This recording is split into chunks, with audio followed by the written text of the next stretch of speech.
Quand je rencontre un go muscu, la question qui revient le plus souvent, c'est peut-on faire des arts martiaux et de la musculation en même temps? Et à l'inverse, quand je vais dans une salle de MMA, peut-on faire des arts martiaux et de la musculation en même temps? Donc la plupart des hommes veulent être musclés et savoir se battre. Dans cette vidéo, on va voir si c'est possible et lequel tu dois privilégier l'un plus que l'autre, les avantages et les inconvénients de chacun. Tout d'abord, qu'est-ce que la musculation? Alors il faut différencier la musculation classique, le culturisme, le bodybuilding et la préparation physique. Ce sont deux choses différentes. Donc la musculation, ça va être le but de la musculation, ça va être de être le plus esthétique possible en musclant toutes les parties de ton corps. Exemple de programme, lundi tu vas faire les bras, mardi tu vas faire les jambes, mercredi tu vas faire le dos et jeudi tu vas faire les pecs. Ça fait déjà 4 jours. Pour mettre des séances d'arts martiaux, c'est déjà un peu serré. L'inconvénient de la musculation classique, c'est que ça va te faire perdre beaucoup de temps, ça demande beaucoup d'investissement, comme tu le vois, parce qu'il faut faire toutes les parties du corps. En cuisine également, tu vas devoir faire tes plats, etc. Ça te prend du temps. La digestion, tout ça, ça prend du temps, ça fatigue. Ensuite, un autre point aussi qu'on peut citer, c'est que c'est pas du muscle fonctionnel. Donc c'est pas du muscle que tu pourras utiliser dans les arts martiaux, dans le combat, ou même dans la vie en général, pour sauter, courir, te défendre, faire des choses, porter, soulever, c'est pas hyper utile. Et aussi que tu vas les perdre rapidement. C'est-à-dire qu'en fait, c'est du muscle au bout de 3 semaines d'arrêt, le muscle, il dégonfle, voilà, tu perds du muscle. Bon, l'avantage, c'est que t'es quand même esthétique. Et t'es aussi endurant. T'as de l'endurance musculaire. Les séances de musculation ou de bodybuilding vont te demander de faire des répétitions assez hautes, entre 12 et 15 répétitions parfois plus. Donc, tu auras de l'endurance musculaire. Mais il y a d'autres moyens pour avoir de l'endurance musculaire. Maintenant, la préparation physique. Qu'est-ce que la préparation physique? La préparation physique, ça consiste à muscler certaines parties du corps dont tu as besoin pour le combat, par exemple. Si on prend le combat, puisqu'on parle du combat. Par exemple, tu vas muscler tes pecs pour avoir plus tu peux envoyer des directs plus puissants. Tu vas muscler ton dos pour avoir des crochets et savoir soulever tes adversaires plus facilement. Donc ça, c'est le but de la préparation physique. Maintenant qu'on connaît le but, et ça, tu le transmets à tous les sports. Maintenant, quels sont les avantages? Ils sont nombreux. La puissance physique, la puissance c'est la composante de la force et de la vitesse et de l'explosivité, c'est la même chose. Donc tu seras puissant, c'est du muscle fonctionnel, tu ne le perds pas, même si tu arrêtes pendant des mois, tu as tendance à le garder, le corps humain est bon pour conserver la force. Et puis il y a plein de bénéfices également au niveau de la santé, comme ta densité osseuse va augmenter, ton niveau de testostérone, ils vont augmenter également, ta confiance, elle va augmenter parce que tu vas être plus...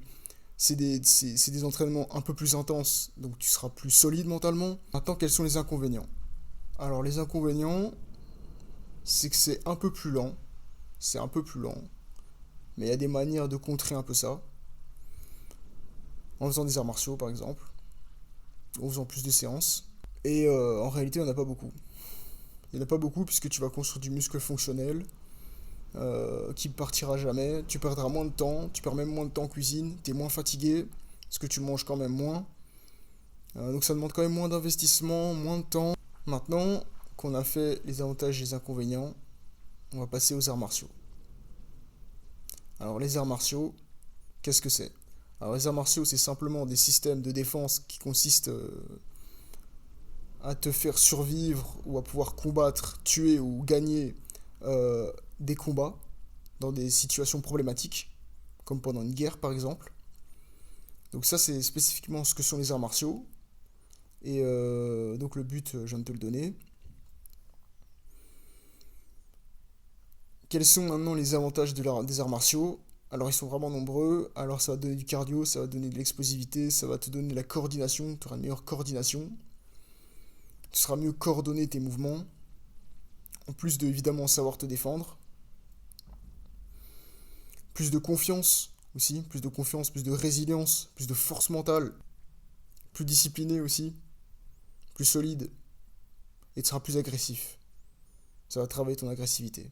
Les inconvénients, il faut y aller. Et aussi, moins esthétique, du coup. Ça, tu peux aussi le mettre dans la préparation physique, t'es moins esthétique.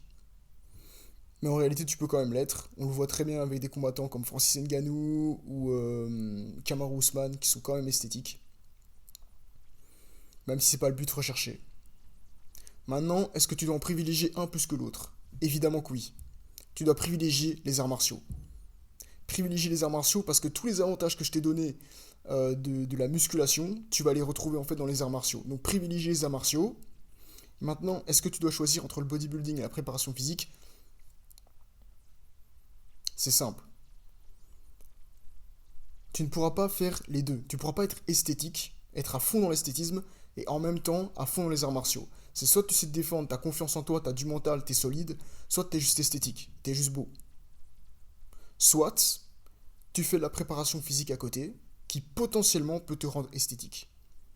C'est pas le but recherché. Et ne cherche pas ça. Ne cherche pas ce but-là.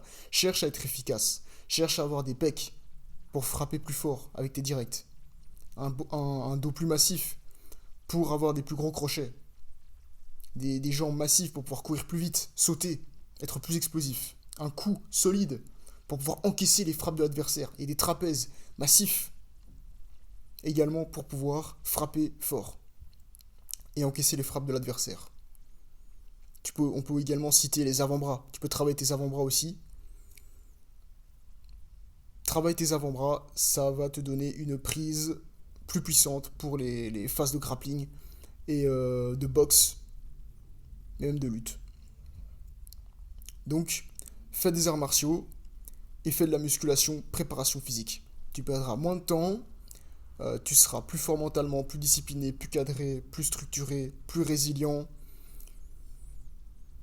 Que des avantages qui sont extrêmement intéressants pour la vie et même potentiellement esthétiques. Alors maintenant, quelle fréquence tu vas faire?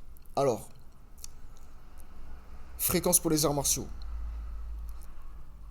Tout va dépendre de ton niveau. Tout va dépendre, et dis-moi dans les commentaires si tu veux que je te fasse une vidéo sur quel art martial, c'est vers quel art martial tu dois te diriger en fonction, par exemple, de tes proportions physiques, de ta taille, de ton poids, parce que c'est pas la même chose. Par exemple, un grand il va se diriger vers le striking, parce que la plupart de ses adversaires vont être petits. Mais un petit, il a des petits bras, il a des petites jambes. Comment il va faire pour envoyer des crochets, des directs facilement à quelqu'un de plus grand? C'est pas possible. Il doit se diriger vers la lutte. Donc un petit, lutte. Un grand, striking. J'en parlerai plus en détail dans une autre vidéo. Donc, moi, je te dis, fais 3 séances minimum. Fais 3 séances minimum.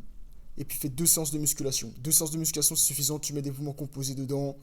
Tu fais du développé couché, des tractions lestées, du soulevé de terre, du squat et un exercice pour les épaules, pour développer tes épaules latéralement. T'as pas forcément besoin de faire du développé militaire pour développer tes épaules latéralement.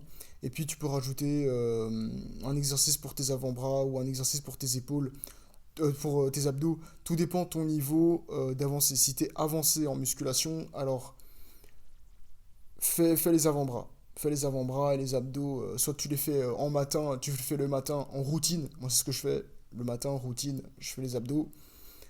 Ou bien tu peux le faire après tes séances de sport de combat. Voilà, une fois, si tu es entraîné, c'est suffisant. Si tu es débutant, alors vaut quand même mieux d'abord commencer par mettre des abdos pour plus de stabilité. Et puis après, par la suite, tu peux mettre des exercices pour les avant-bras.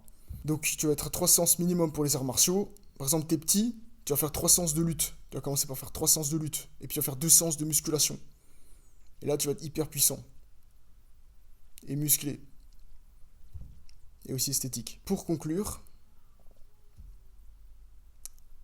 privilégie les arts martiaux. Ça te rendra dangereux. Ça te rendra un homme, vraiment l'homme. Ça fera de toi l'homme que tu dois être. L'homme accompli. Et fais un peu de musculation pour être aussi un peu esthétique. Mais surtout, pense pas esthétique, pense fonctionnel, pense efficacité. Mais c'est possible que ça te rende aussi esthétique. Maintenant, tu peux te demander, tu peux te dire, est-ce que j'ai envie d'être un mec esthétique, mais qui sait pas bouger, qui sait pas sauter, pas se défendre, pas courir, qui sait pas protéger sa meuf quand il y a un problème, qui sait pas courir après un voleur, qui sait pas avoir un corps, qui sait bien bouger dans l'espace, parce que ça c'est aussi un avantage, tu pourras mieux bouger dans l'espace. Ça c'est la coordination. Ou est-ce que je veux justement être fonctionnel, être explosif, être puissant et savoir faire absolument physiquement.